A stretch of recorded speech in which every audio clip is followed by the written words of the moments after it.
Graça e paz.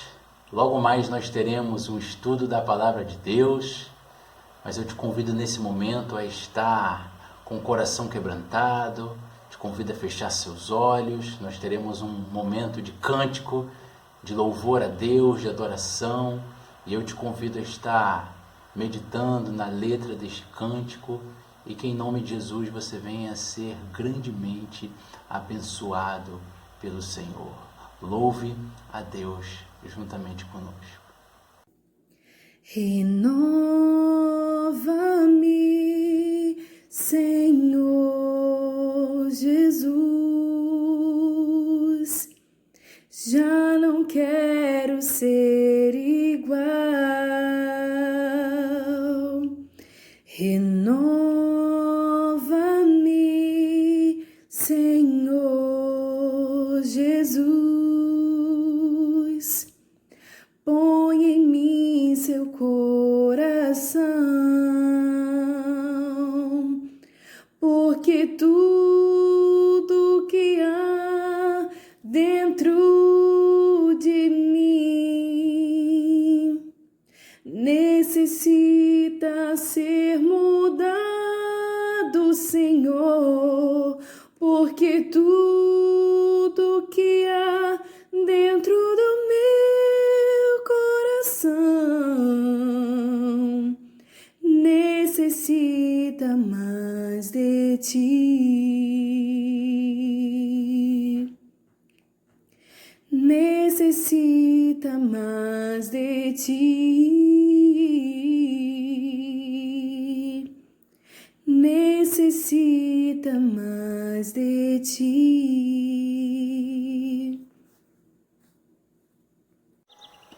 Olá, graça e paz de Cristo Jesus. Nós estamos em uma série de estudos sobre o livro de Apocalipse. Já estamos no capítulo 2, versículo 18. Estaremos expondo até o versículo 29. É a carta à igreja de Tiatira. Eu te convido a fechar seus olhos para que possamos orar ao Senhor. Pai Santo, bendito, louvado seja o teu nome. Muito obrigado por esse privilégio de te servir, papai, de aprender do Senhor. Que o Senhor venha produzir edificação, papai, em nossa vida. Que possamos ser crentes mais devotos em ti, papai, amando a tua palavra, não somente ouvinte, mas aquele que examina, aquele que busca o Senhor, pai. Fala conosco por intermédio do teu Espírito Santo, papai. Usa-me, pai, para trazer edificação à tua igreja. Oramos em nome de Jesus Cristo. Amém. Irmãos, o Senhor tem nos abençoado, nós temos sido edificados pela palavra do Senhor. Quinta-feira após quinta-feira temos aprendido mais do Senhor, temos meditado, temos nos aprofundado e hoje não garanto que será diferente. Que você esteja com o seu coração totalmente aberto para ouvir a voz do Espírito Santo de Deus falando no seu coração. Versículo 18, eu estarei fazendo a leitura, peço para que você possa estar acompanhando. Ao anjo da igreja em Tiatira, escreve: Esta coisa diz o Filho de Deus, que tem os olhos como chama de fogo e os pés semelhante ao bronze polido. Conheço as tuas obras, o teu amor, a tua fé, o teu serviço, a tua perseverança e as últimas coisas mais numerosas do que as primeiras. Tenho, porém, contra ti o tolerares que essa mulher, Jezabel, que a si mesma se declara profetisa, não somente ensine, mas ainda seduz os meus servos a praticarem a prostituição e a comerem coisas sacrificadas aos ídolos. Dei-lhe tempo para que se arrependesse. Ela, todavia, não quer se arrepender de sua prostituição e de conduzir meus servos à adoração de seus deuses. Eis que a prostituta de cama, bem como em grande tribulação os que com ela adulteram, caso não se arrependam das suas obras que ela incita. Matarei seus filhos, e todas as igrejas conhecerão que eu sou aquele que sonda mentes e corações, e vos darei a cada um segundo as vossas obras. Digo, todavia, a vós outros, os demais de Tiatira, há tanto quantos não têm essa doutrina, e que não conheceram, como eles dizem, as coisas profundas de Satanás. Outra carga não jogarei sobre vós, tão somente conservai o que tendes, até que eu venha. Ao vencedor, que guardar até o fim as minhas obras, eu lhe darei autoridade sobre as nações, e com cetro de ferro as regerá, e as reduzirá a pedaços, como se fossem objetos de barro. Assim como também eu recebi de meu Pai, dar-lhe-ei ainda a estrela da manhã. Quem tem ouvidos, ouça o que o Espírito diz às igrejas. Então, irmão, Tiatira, ela tem uma peculiaridade, cada igreja, cada cidade, ela tem uma peculiaridade.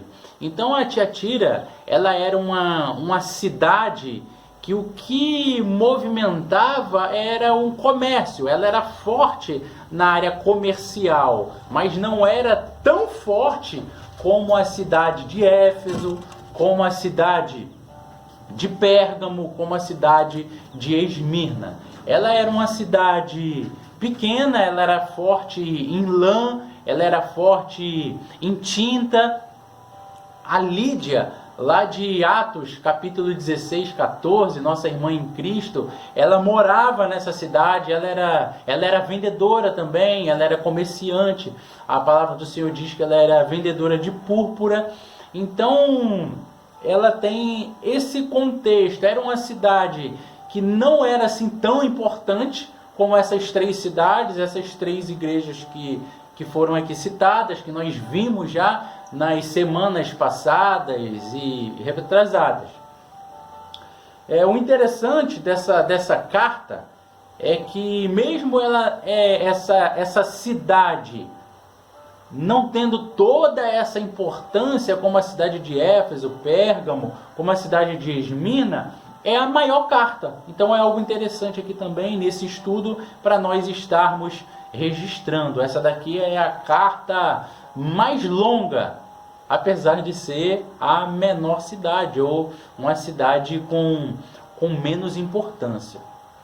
Então vamos ver os vultos históricos que marcam essa cidade. Essa cidade, ela, em relação à importância, algo assim importante que ela tinha, era uma guarnição. Ela possuía um quartel com soldados, e essa companhia de soldados, eles tinham uma função. Qual era a sua função? A função dessa cidade, da cidade de Tiatira, era proteger a cidade de Pérgamo. Domingo passado nós falamos sobre Pérgamo, falamos sobre os templos tão marcantes que possuem lá, algo que o turista vai e não consegue esquecer, 14 metros de altura, né? Deus Apolo, Deus Atena, que eles adoravam.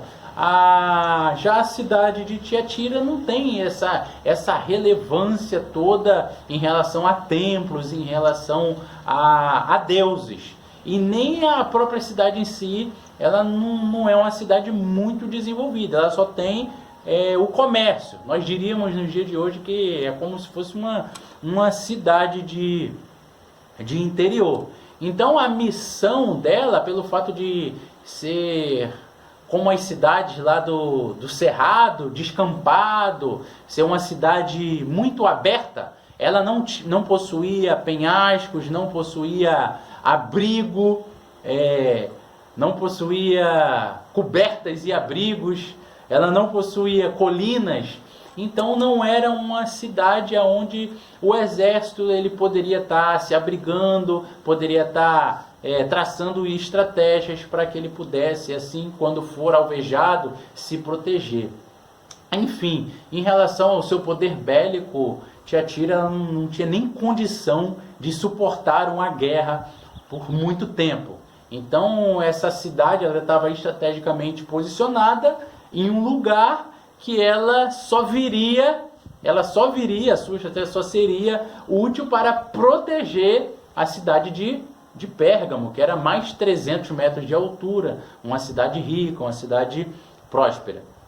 Então, no sentido religioso, a única marca assim, que Tiatira possuía era de um soldado que tem por nome Tirímino. Em algumas antigas moedas tem-se a figura dele montada em um cavalo, em uma mão com uma tocha de fogo e na outra mão um pedaço de madeira, um pedaço de pau. Esse é o herói da cidade de Tiatira. Então, em relação a templo, a Tiatira ela possuía um templo pequeno, um único templo, uma cidade, um oráculo, onde tinha uma mulher que era uma sacerdotisa e ali ela era consultada e ali algumas pessoas a procuravam, né? Então, Tiatira, ela, diferente das igrejas que nós já vimos, das cartas que nós já vimos, do contexto histórico, ela era a igreja de Tiatira especificamente, ela não sofria nenhuma perseguição. Ela não estava padecendo perseguições, ninguém estava buscando tirar a vida dos cristãos. Então essa era uma igreja, era um grupo, né, diferente das outras igrejas que não tinha perseguição. Mas o perigo estava dentro da igreja. Vamos avançar? Versículo 18, nós temos Jesus se apresentando à igreja.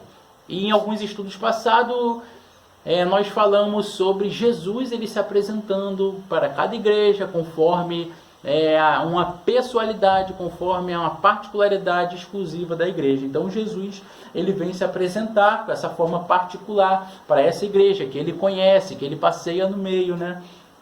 Ele vem dizer: tem os olhos como chama de fogo. O Filho de Deus, Jesus Cristo, ele se apresenta para a igreja de Tiatira e ele se apresenta como aquele que tem os olhos como chamas de fogo e os seus pés são semelhantes ao bronze polido. Quando nós estávamos estudando o capítulo 1 do livro de Apocalipse, essas figuras aqui foram vistas. Os olhos como chama de fogo,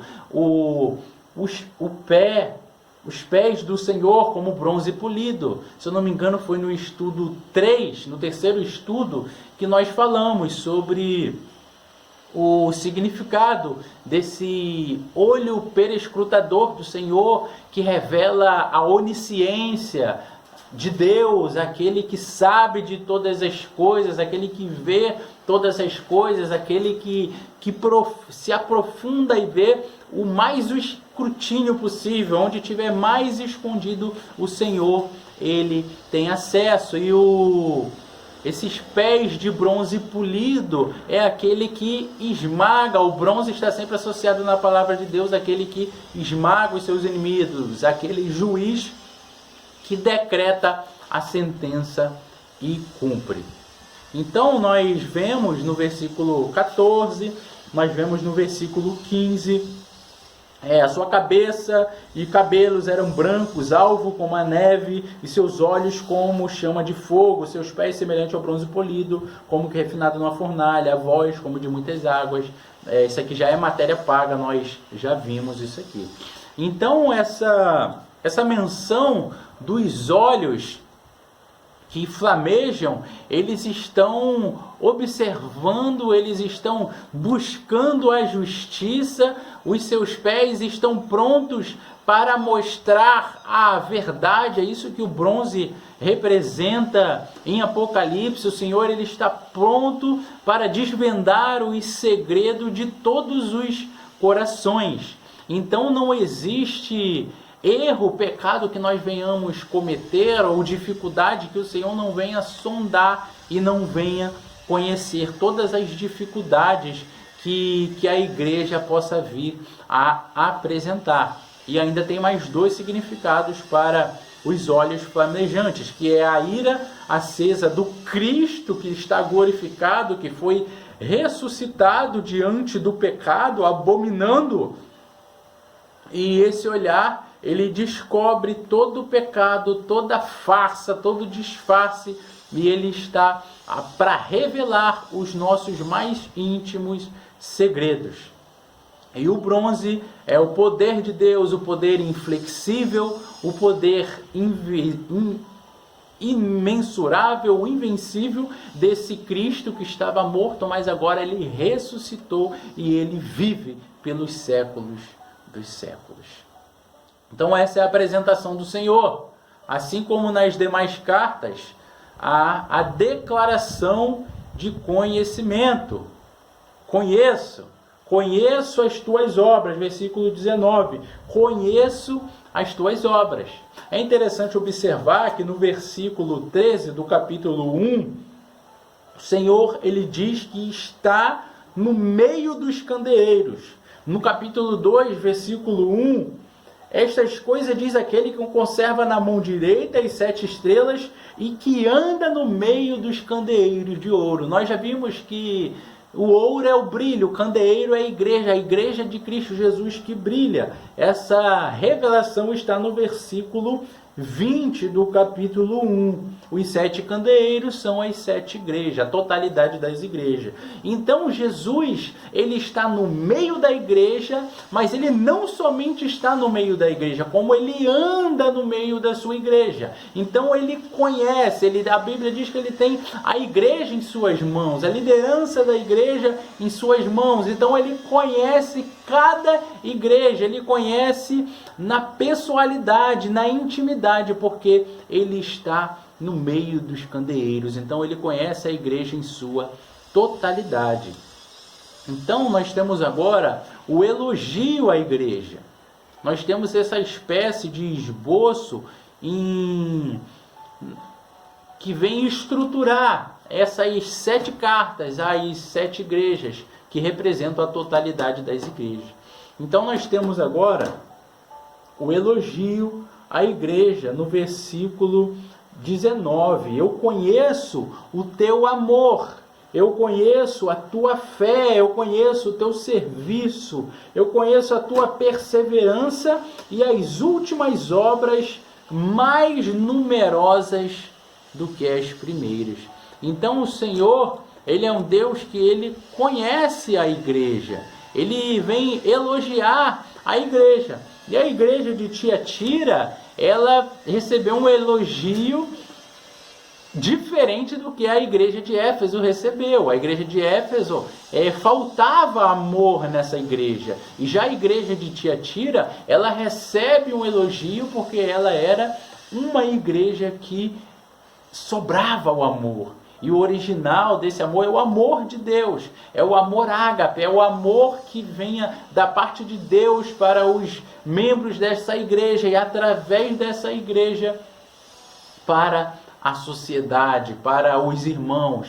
O amor de Cristo Jesus era esbanjado através do corpo de Cristo ali representado.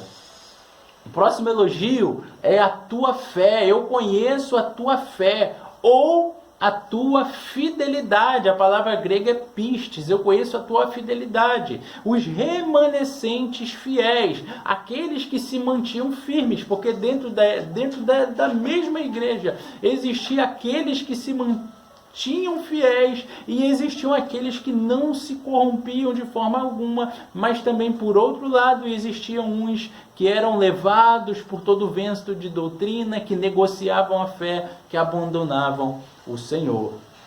O Senhor ainda faz mais um elogio para essa igreja. Eu conheço o teu serviço, diaconia. Era uma igreja que servia aos outros. Era uma igreja que investia no serviço, a sua liderança, aos seus membros estavam sempre sendo assistidos.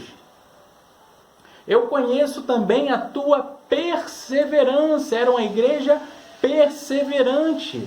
Era uma igreja que ela tinha capacidade de suportar adversidades, privações, provações, sem perder a alegria de estar na presença do Senhor. Era uma igreja que tinha constância e o Senhor reconhecia.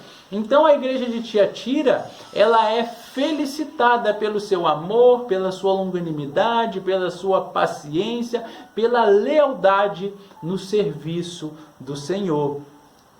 nós vemos no texto que, através desses elogios, era uma igreja que vinha avançando, era uma igreja que vinha crescendo, porque as últimas obras, elas eram maiores do que as primeiras, elas eram mais numerosas do que as primeiras. Então, é uma igreja que os membros trabalhavam muito, estavam colocando a mão no arado, pessoas amorosas. Então esse é o elogio que a igreja de Tiatira recebe do Senhor. Era uma igreja devota, é uma igreja que trabalhava, é uma igreja que metia a mão no arado, era uma igreja que suava, era uma igreja que se dedicava na obra do Senhor.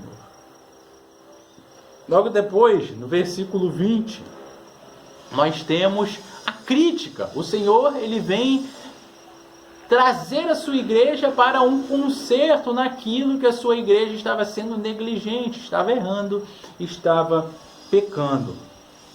Tenho, porém, contra ti o tolerares que essa mulher Jezabel, que a si mesma se declara profetisa, não somente ensine, mas ainda seduza meus servos a praticarem a prostituição e a comerem coisas sacrificadas aos ídolos.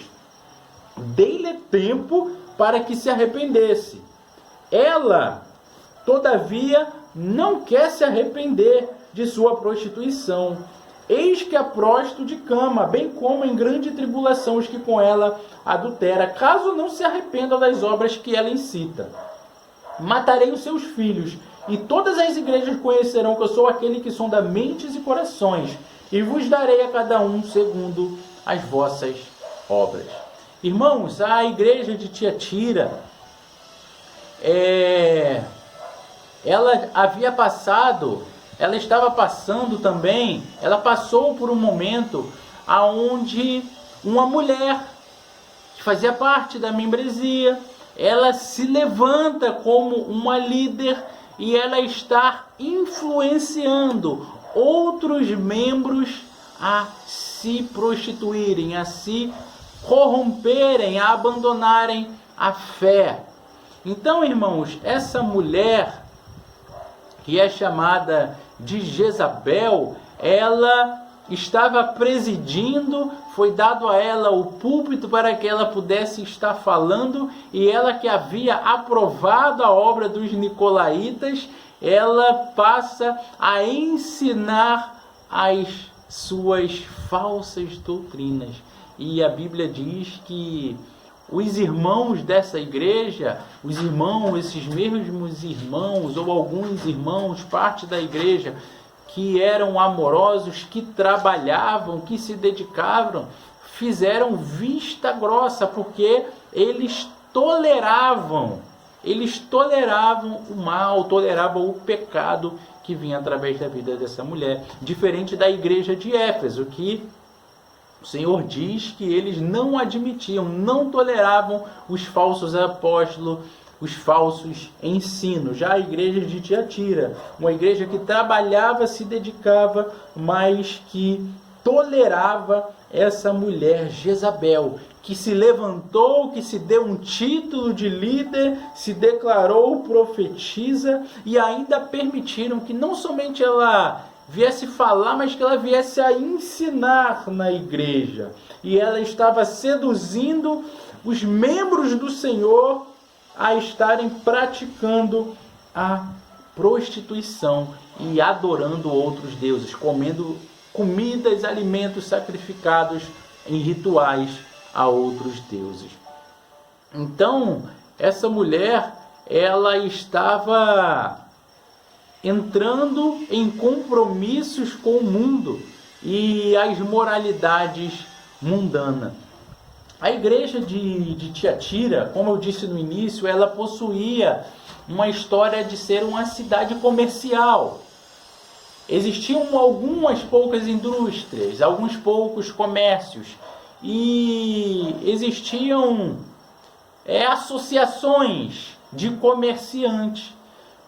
E um apoiava o outro, um ajudava o outro. E ali vinha grande parte da prosperidade material dessa cidade, vinha dessa área.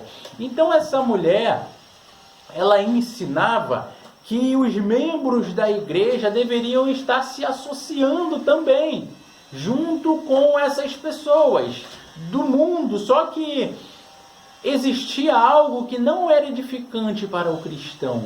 Sempre eles programavam festas, e nessas festas, rituais a outros deuses, prostituição. Então, em nome do negócio, em nome da prosperidade financeira, da prosperidade material, o cristão ele tinha que tentar fazer vista grossa, se envolver, de forma que acabava sendo envolvido e acabava pecando. Então era essa a doutrina que Jezabel pregava. O mesmo que nós vimos em igrejas passadas, a mesma obra dos nicolaítas, a prostituição, a adoração a outros deuses, comendo alimentos sagrados, cultuados a seus deuses pagãos.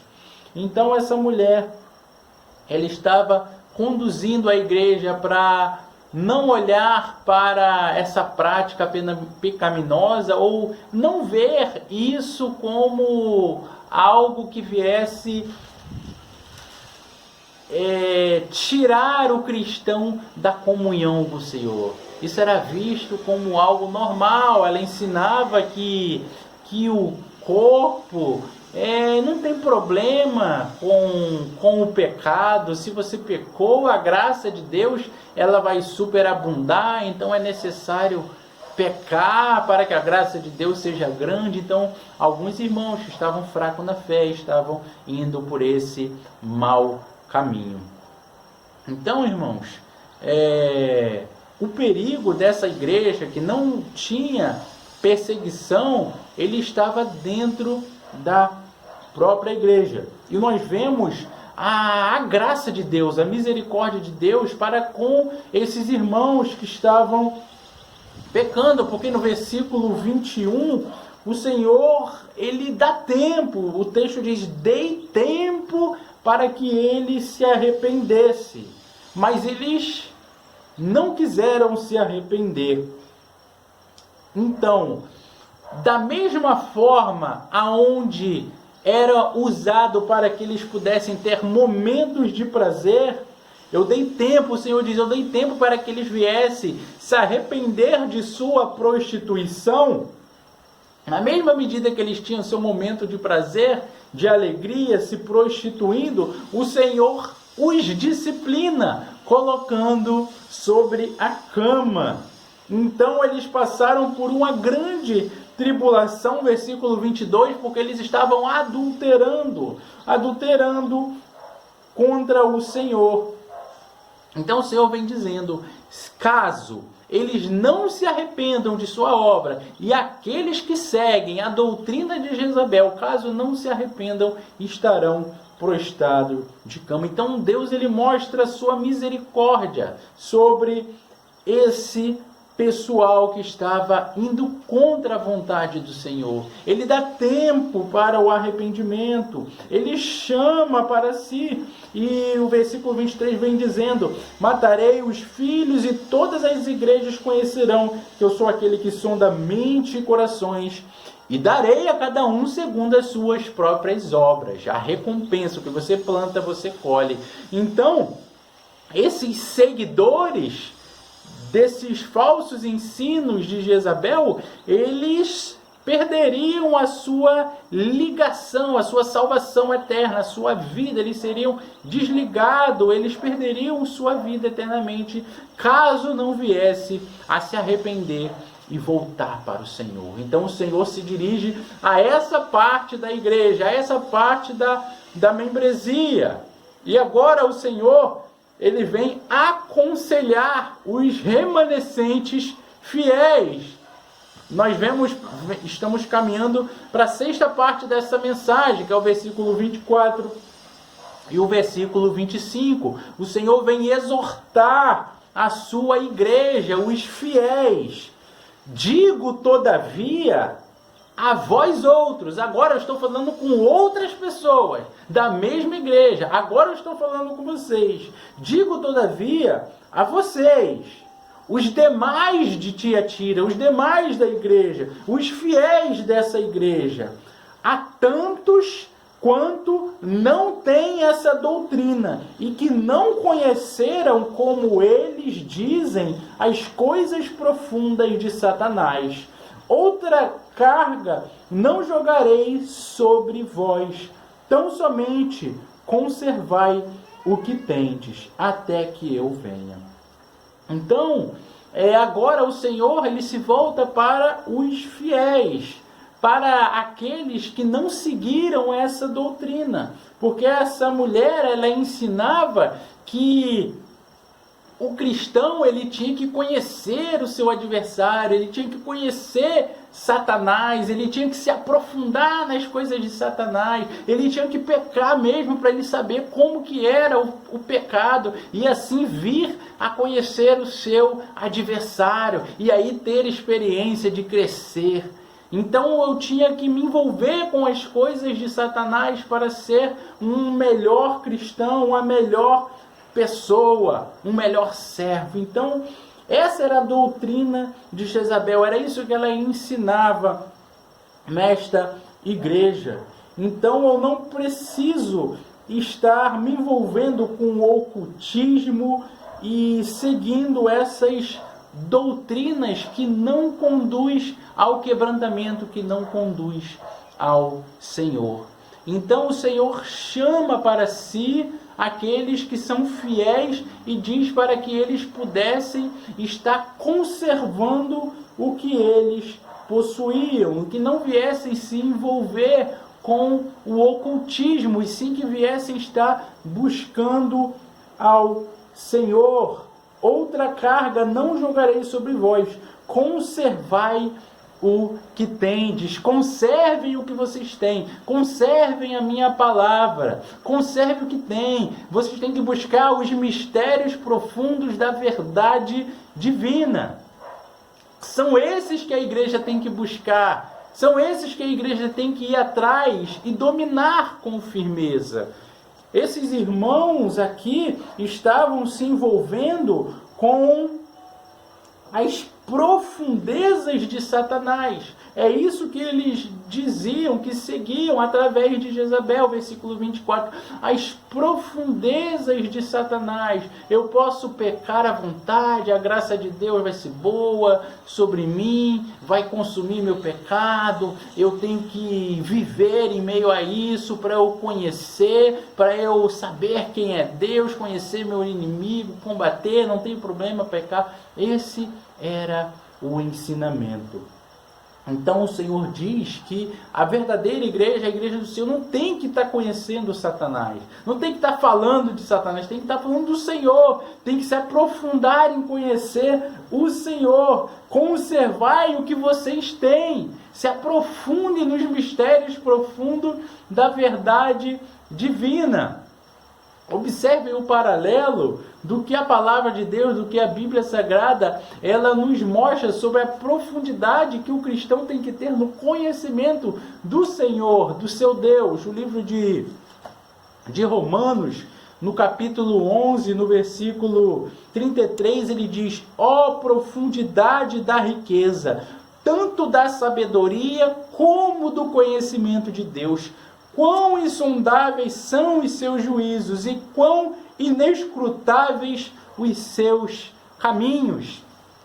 Em Efésios 3, 17, a palavra diz: assim habite Cristo em vosso coração, pela fé, estando vós arraigados e alicerçados em amor, a fim de poderdes compreender com todos os santos qual é a largura, o comprimento e a altura e a profundidade, e conhecer o amor de Cristo, que excede todo entendimento, para que sejais tomado de toda plenitude de Deus. E ainda 1 Coríntios, capítulo 2, versículo 10, mas Deus nola revelou pelo Espírito, porque o Espírito a todas as coisas perescruta, até mesmo as profundezas de Deus.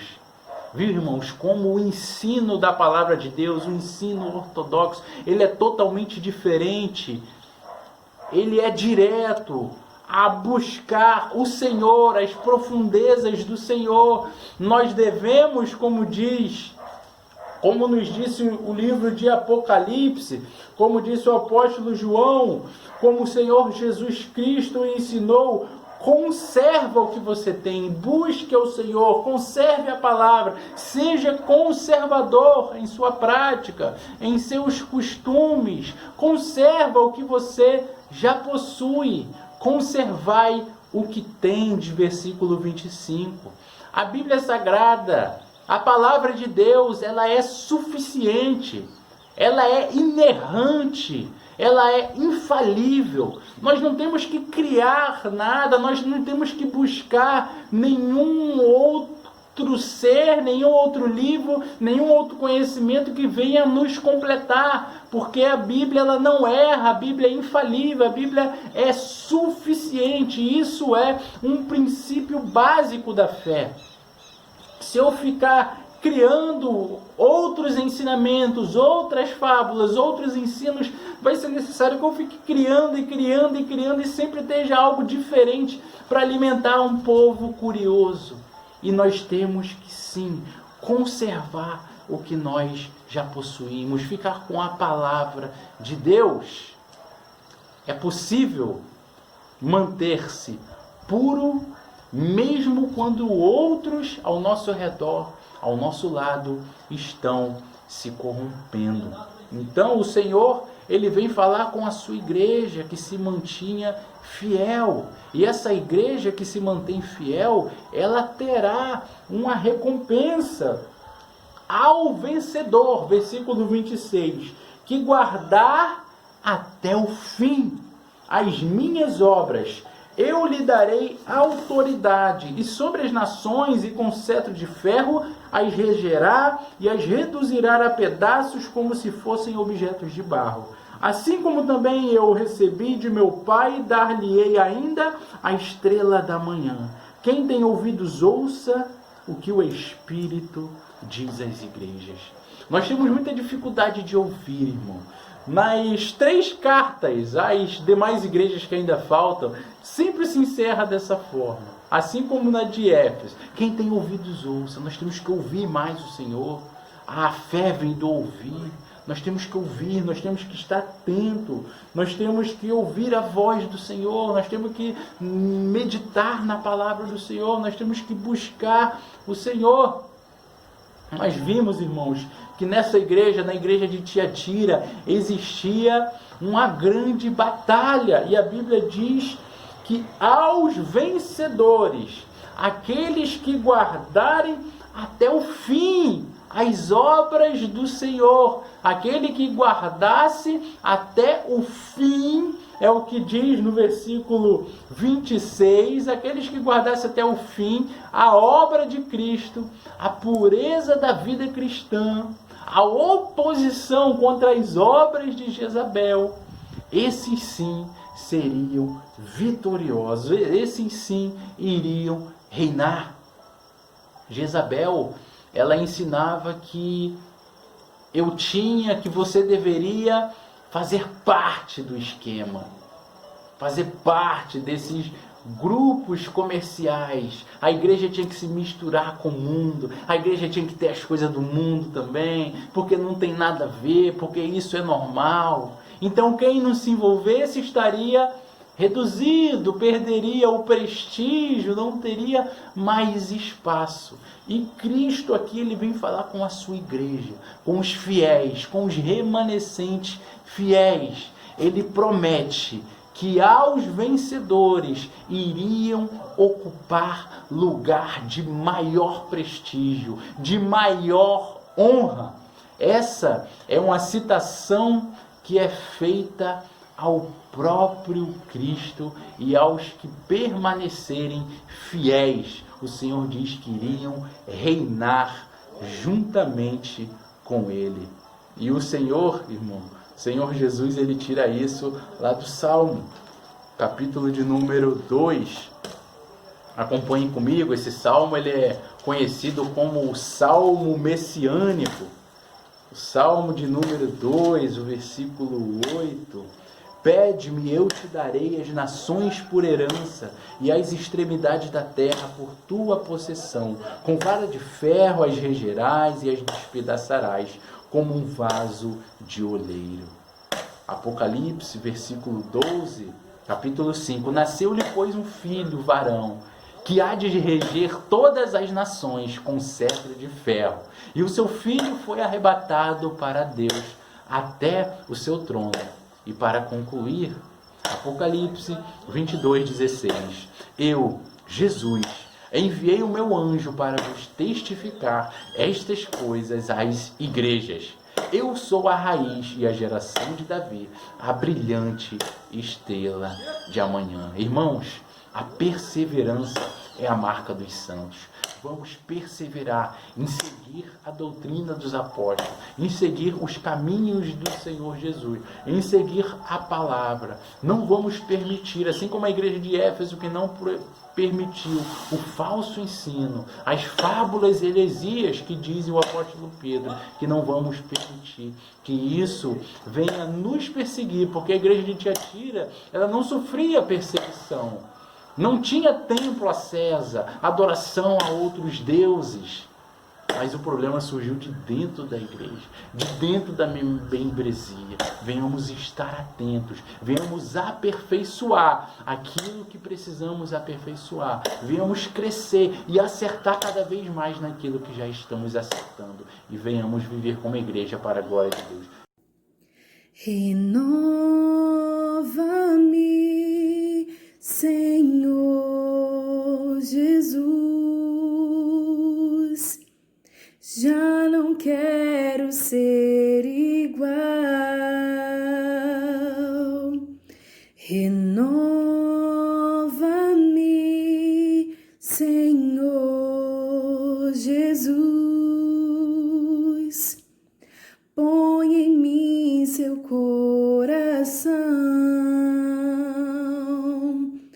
porque tudo que há dentro de mim necessita ser mudado, Senhor, porque tudo que há dentro do meu coração necessita mais de ti.